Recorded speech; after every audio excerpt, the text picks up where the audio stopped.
What's up, KG? Kamusta kayong lahat? So, ito na, no? Ah, lumabas na yung codex. So, yung K and the first golem. So, 55 days ito na susundan natin to.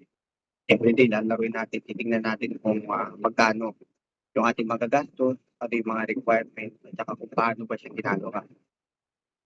So, hindi to advisable lalo sa mga beginners kasi lalo na kailangan may sarili ka ng action dito, may mga collectible ka mamaya, explain ko kung bakit. Kasi yung mga collectible kasi may mga fiction na gagamitin din natin para dito.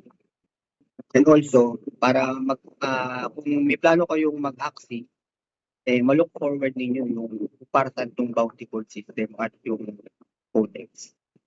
So dito pag-uusapan natin yung magiging gastos natin. So, i-note ko lang dito, expense.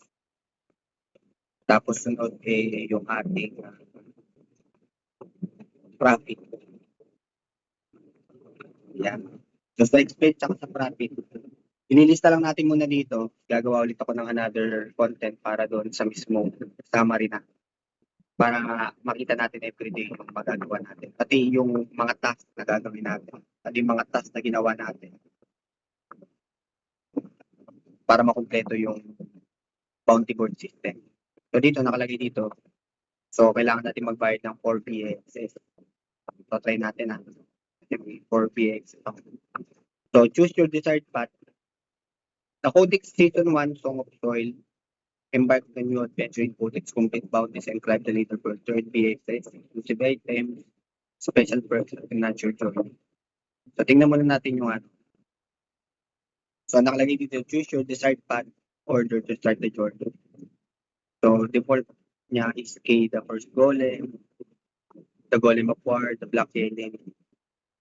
So nakalagay dito sa summary, may libreng reload card, dalawa per bounty, bonus milestone, reward points. So pwede ka makakuha ng 2 accessories at 20 spirit claim. Ito naman is yung 2 accessories sa mga kuha for BXS, 12 spirit claim, 2 accessories ulit. Wala ka makukuha BXS pero 40 spirit claim. So master quest lang. So parang mas gusto kong kunin muna itong K in the first golem muna tayo. So confirm natin yung order. Yung default na lang tayo ang ano natin. So ayan. So para ma-activate natin,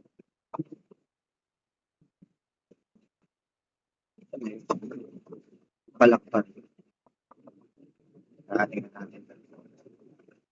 Buy 3 more pots, K the first golem.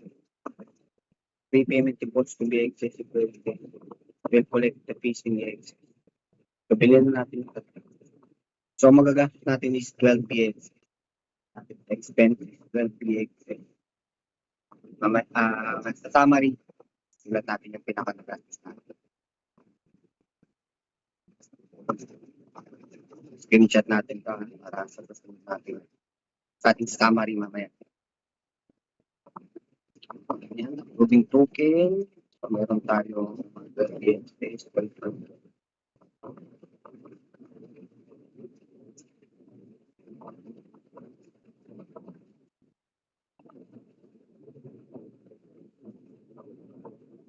So, ang price niya is 799 pesos. So, 800 pesos na lang lagay natin.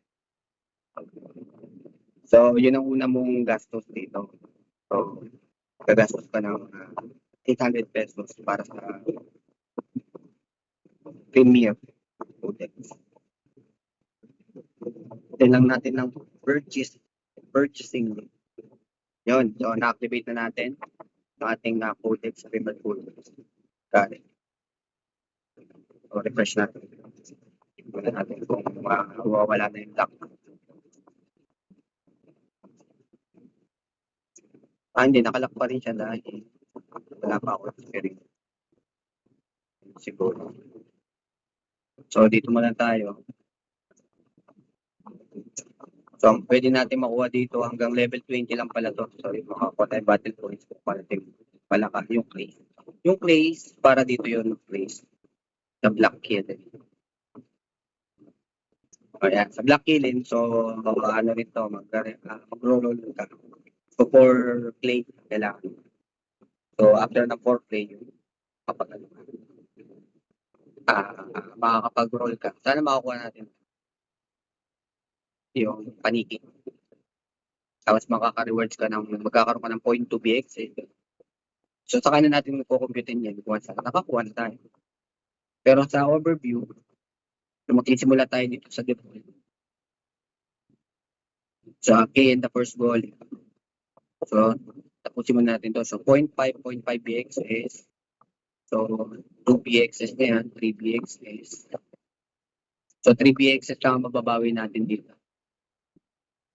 Lang yung BXS, syempre may tax pa yun. So, may bawas pa ulit yun. Pwede itain. Kaya titingnan natin. Coded orb, ano nakalagay dito? Professor na code condition. Para mag-max level 20 ka na kagad. So, pwede mo gamitan ng codex orb para instant na completed na siya. Yun pala yun. Para yun pala yung codex. So, para dito, siguro hindi ko muna gamitin dito. Subukan muna natin. Siguro sa sunod na lang. Tsaka pag alanganin na, pag-ipit na tayo, saka natin gagamitin. Sikapin muna natin makakuha ng matataas na konti. So, ito yung mga task niya sa daily bounty board. So, itong battle points na to, yung BP 550, saka yung 120 na yun yung madadagdag dito sa overview. Overview ng points. Subukan natin. Punta tayo sa daily bounties. Nakalagay dito, open 3 premium pouch. So, makakakuha tayo ng battle points na 550. So, get started tayo. Open 3 premium pouches. So, 3 daw. So, meron tayong 1,931 pouch. Good deal naman to kasi at least wala naman tayong gastos dito. So, ito, yung mga slips na to, wala pa palang slips to. Pero, ang gagamitin mo kasi dito yung fortune slips, yung 1931, yung fortune slips, nag-generate yan yung mga collectible active. So, kailangan meron kayong collectible active. So, isa yun sa mga, para makakuha ka ng mga fortune slips. Mas maganda yung collectible active, mas mataas yung tier, mas marami. Tapos, tayo na free premium. Medyo babudgetin din natin to kasi syempre gagamitin din natin sa so tinesting lang muna natin ngayon kung saan mapupunta yung points kung gaano ka lang.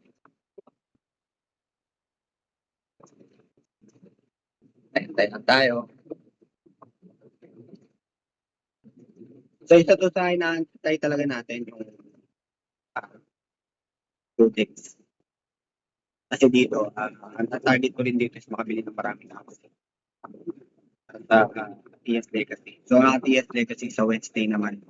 So abangan nyo din yung TS Legacy sa live natin. O dito sa Codex. So magkakaroon lang tayo ng summary. So gagawin lang natin ng summary yung ginagawa natin ngayon. Tapos yun na lang ang ito-dokumento natin.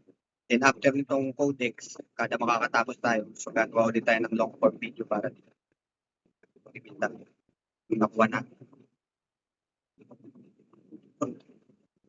Okay. Nakuha tayo ng pagkain. Refresh natin. Open 3 pouch. And so verify natin. Ayan, so na-complete na siya. Advance 550 tsaka 120 na. Tingnan natin dito. Ayun, so ito yun. So today's earning 120 para mag-level up siya. So kailangan mo maka 350 para mag-level 1. So kailangan natin So sa level 1, makakuha tayo ng 2 credit. Mamimili tayo dito ng pwede nating i-roll. Kagaya nito, feed 1 premium Coco Choco to any collectible active that you own. So kailangan mo na naman ng collectible active or buy one without placing at super feed it today. So nakalagay dito is 120 rin. So advance naman ito. So okay naman ito. Premium Coco Choco ang papakain. Hanap tayo ng collectible active dito. Siguro ito level. Feed lang.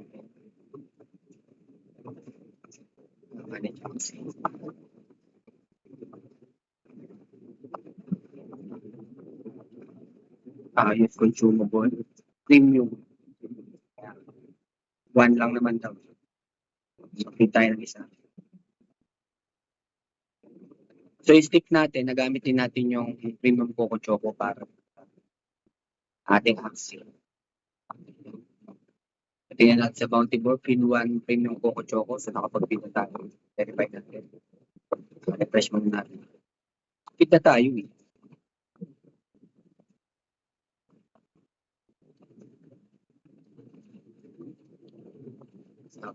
Verify na, okay. Dalawa na. So, intermediate yung dalawa, buy any reptile, tsaka buy any axi naman na nakalagay.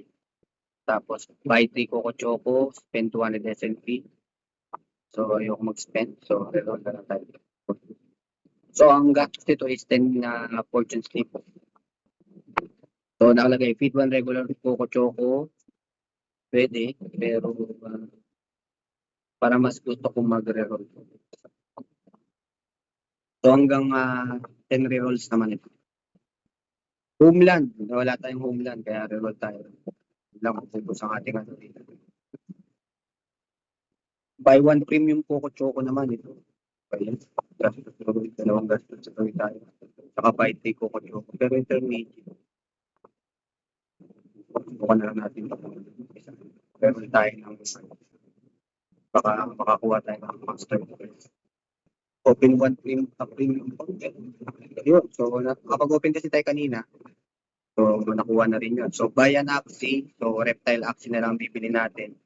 Saka premium Coco Choco. So, pili na lang tayo ng sample. Yan. So, sa premium Coco Choco, bili daw tayo ng isa. Kasi ginagagamitin din naman natin yung Coco Choco para sa ibang. Kaya okay lang. May USDT pa ata ako. So, ang gastos natin is 0.45 USDC. Basta ko. Approve. 0.45 USDC.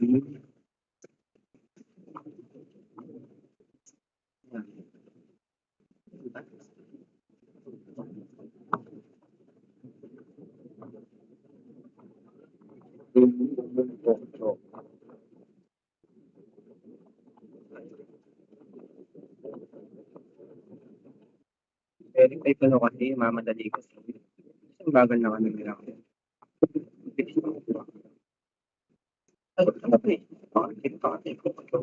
Hanap na lang tayo dito. 1 lang kasi ito eh. Ito. Ano ko nakaka tayo. Kasi marami.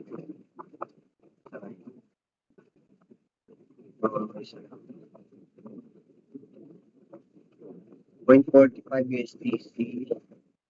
O nasa ano siguro sa 25 pesos. Yun, naka-purchase. Kailangan din naman natin siya sa para sa mga okay. Tapos,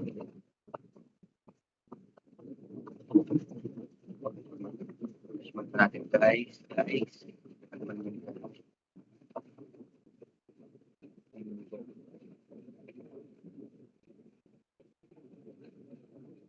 Yun.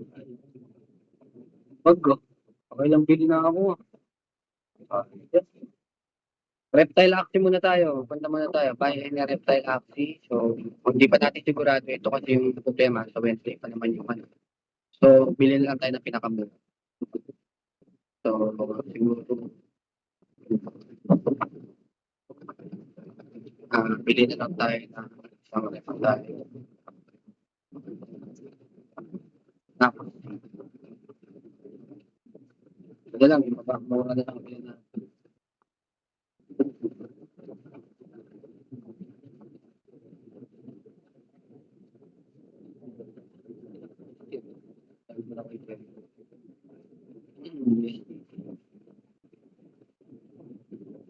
Point 88 USDC.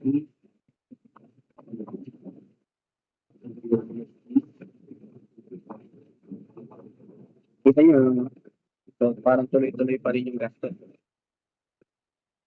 So, wala mo talaga siya. Kailangan mo talaga pumasok para makakansip siya. Yung Coco Choco nagbabag. Ayaw tumakas. Okay. Ayun, okay. Yung Coco Choco. Buy 1. So,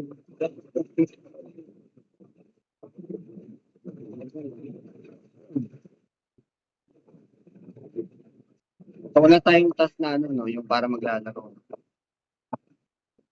Ang bagay kasi bago tayo mag-ano, 11 to 2 kasi naglalaro na ako. So, para pagdating ng bounty ball, okay na. Hindi na kailangan mo. Ayan, so nakompleto natin. So, sa milestone rewards natin, nakapag-accumulate tayo. Battle points. So, na-overview. Ayan natin kung umabot pa tayo ng level 1. Ibig sabihin, parang abutin tayo ng 20 days kung paisang dyan level lang. So, makakakuha tayo ng game. So, meron na tayong play. So, kukumpletuhin na lang natin itong mga ito. Ha? So, ito pa naman, unang araw pa lang naman ito. Tignan natin yung mga susunod na araw. Ito magagawa natin. So, yung kaya lang natin, iyan, hindi naman tayo magpapaka-competitive. So, kung gusto nyo maging mas competitive, magre-roll kayo hanggang sa makakuha kayo ng mga master quest para automatic, minsan kasi mga rewards tayo na BX. Makakapasok kayo. So, tayo, yun, ang rank natin is 358 pa lang. Unang araw pa lang. Nag-log ka agad tayo. Ayan. So, ang mga naging task kasi natin, ito, buy one premium, premium pouch. So, nagkataon lang may dalawa tayong so nakalibre tayo ng open premium pouch kasi may size 3. Magpapos ka daw ng tatlong premium pouch, tapos may 1.8. Yung buy and axi, dalawa yung naging task natin na buy and axi. Yung talagang gusto ko yung buy any axi na yun. Kung so, sakto bumili tayo ng reptile, dalawa na rin yung tinamaan doon. Tapos itong feed one premium, Kocho.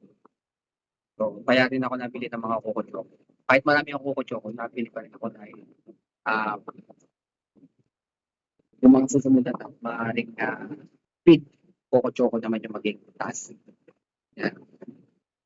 So, gagawin natin to ng summary. No? Sa shorts ko na lang i-upload. So, yung naging expense natin, so 12 PXX, 900 pesos, 45 USDT, so, mga naging task natin, ito. Open trip, premium pouches, yan. Yan natin yan. Dokumento natin para at least makita nila. And the profit, wala pa tayo. Kasi pagkatapos pa lang ito, saka tayo magpa-profit. At magkakaroon din tayo ng summary. Para makita din ninyo yung mga newbies, mga beginners, na kung ano na yung itsura ng Axie ngayon, kung paano na yung sistema talaga nila. So, more on gastos talaga siya. So, kung gusto mo pag nakatapos ka sa dito ko, sa bonus to doon, sa leader sa last week, mga nakutuwa nila. So, BXS na rin. May mga tax pa yun. So, titignan talaga natin. Pero ang target ko dito is matapos itong units. Target ko dito. So, gagamitin ko na lang yung aking huling baraha. Kapag alam ko magigipit ako sa farm.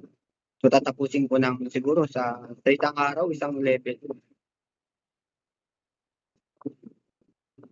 Isang araw, isang level siguro para matapos ko yung pick. Kuha natin yung lahat ng mga rewards dito sa complex. Kasi collectible item din siya. At saka isa pa, ano siya, maaaring magkaroon ng mas magandang plano for the future. So, may free reload siya, super bounty and bonus milestone reward. May libre pa ng mga reroll din dito. Tignan natin yung ibang patch. Yan, Golem of War, 0.4. So, yung pinakahuli siguro dito yung Black Cannon kasi is 20 days din. 20 days din. So, plano ko, dito ko na lang gagamitin yung orb ko. Diba? Palagay nyo. So, dapat in 40 days, dahil 55 days naman ito. So, yung game plan natin dito. Matapos lang itong itong dami mo kukuha ng BX. So, 0.8 or 1, 6, 7, 8, 10, 40 ka agad. Then, upward for X, BX, 7. Pero ang pinakamagandang accessory, lucky. So, ang ganda. Tsaka sana makachamba tayo dito sa Deep Codex. Pwede ko lang mag-gift ng Codex. Sino yung gusto mong gift-an? Unleash Codex or saka tayo mag-unleash kapag ibita tayo. So sa Black Kaelin, so kailangan lang natin makachamba, makakuha nitong panigid. Okay na ako dyan. Makakuha lang ako ng panigid sa inyo. Para sa dagdag koleksyon. Bagay, maangas naman yung mga ibang din. Huwag na lang sana BX kasi may tax eh. Wala rin. Pag-i-stake ko lang. Yan. So, gagawa ko ng summary nito per day. Paano ginawa ko kung hindi ako makapag-content ng long form. Ibigyan ko lang kayo ng shorts para makita ninyo yung ating progress per day. So, this is day 1 ng Codex. So, after 2 days, Wednesday siguro or Thursday, lalabas na yung Alias Legacy. Wala pang confirmation kung kasama ako sa mga play test. Malalaman natin itong mga susunod na araw. Pero sana makapaglaro ako ng Alias dahil isa rin naman yan sa talagang gusto kong tutukan na doon iimahin natin yung ano yung magiging game plan natin. Lalo na dito nga sa Codex, nag-iipon ako ng Axie. So dito na ako mag-start bumili ng mga Axie. So for 55 days, kung araw-araw bumibili ako ng isa, 55 Axie ulit yung madalagdag sa collection. At depende ako doon sa ano yung magandang parts sa Alias Legacy na hindi siya advisable nag-speculate ako. Kasi maglalaro ako nito, hindi ako nag-invest. Pero syempre, ayoko naman isipin ninyo na laro lang ang hapon. Siyempre gusto ko rin kumita. Habang naglalaro, which is na-enjoy ko kasi yung paglalaro ng hapon. Kaya walang problema sa akin. Kaya tayo nag-speculate. Alay natin, di ba? Kung swerte. Kung hindi. Kapag naging itself, talagang fan ako. Marami man ako sinasabing mga negative, marami man akong criticism sa kanila. Yun is dahil gusto ko marinig nyo rin yung side namin. Mga kagaya ko. Hindi yung mga side ng mga to the moon. Kung reality lang tayo sa to. Actual talaga. Hindi ko kayo dinidiscourage mga content ko negative sa mga bagay-bagay. Ko lang makapakasigurado. Tsaka yun nga sinabi ko sa inyo. Dito ba natin makikita yung rebound ng Axie or ito ba yung magiging downfall ng isa sa mga pinakasubigat na laro pakilala ng Web3? So gusto ko maging part ng history mo. Mapapositive or negative. So ayun lang KG. Kita-kita na tayo sa arena. Game on.